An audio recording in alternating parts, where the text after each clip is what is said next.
আসসালামু আলাইকুম। আশা করি সবাই ভালো আছেন। যদিও ভালো আছেন কথাটা এই মুহূর্তে ঠিক বলা ঠিক কিনা, কারণ সবাই মানসিকভাবে বিপর্যস্ত।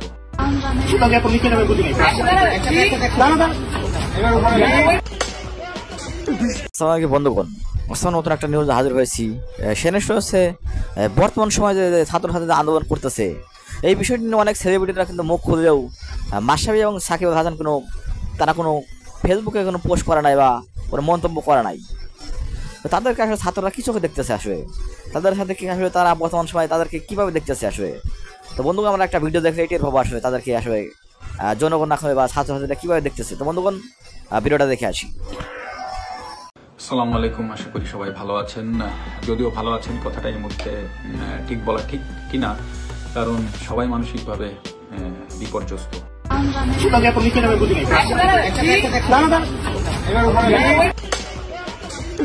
কয়েকদিন আগেও মাশরাফির পরিচয় ছিল নড়াইল এক্সপ্রেস, বুয়েটে জায়গা হয়েছিল ক্যাপ্টেন ফ্যান্টাস্টিক মাশরাফির সেই দেয়াল চিত্র। তবে এবার সেই বিখ্যাত দেয়াল চিত্রে হেডার এক্সপ্রেস লিখে দিয়েছে বুয়েটের শিক্ষার্থীরা। আর মাশরাফির এই অধপতনের কারণ আপনারা সবাই জানেন। কোটা আন্দোলন ইস্যুতে গোটা দেশ যখন উত্তাল, যে যেভাবে পেরেছে প্রতিবাদ জানাচ্ছে, ছাত্রদের পক্ষে কথা বলছে, সেখানে মুখে কুলু পেটে বসে আছেন তরুণ প্রজন্মের দুই আইডল সাকিব আল হাসান আর মাশরাফি। তাই তো কানাডায় সাকিব আর বুয়েট শিক্ষার্থীদের কাছে চরমভাবে অপমানিত হলেন মাশরাফি। বুয়েটের সেই বিখ্যাত দেয়াল চিত্রে মাশরাফিকে জোকার সাজিয়ে একে একে জুতা ছুড়ে মেরেছে শিক্ষার্থীরা, সেই সাথে তার পাশে লিখে দিয়েছে হেডার এক্সপ্রেস। দর্শক, এই বিষয়টিকে আপনি কিভাবে দেখছেন কমেন্ট করে জানিয়ে দিন আমাদেরকে।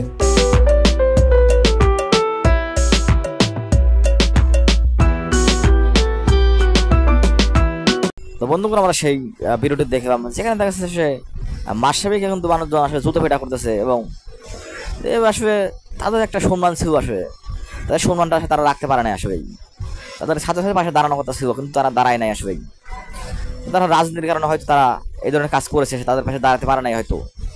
কিন্তু জনগণ বা ছাত্রছাত্রীরা কিন্তু তাদেরকে এখন ঘৃণা করতেছে, কারণ হচ্ছে তারা ছাত্রছাত্রীর পাশে দাঁড়ায় নাই।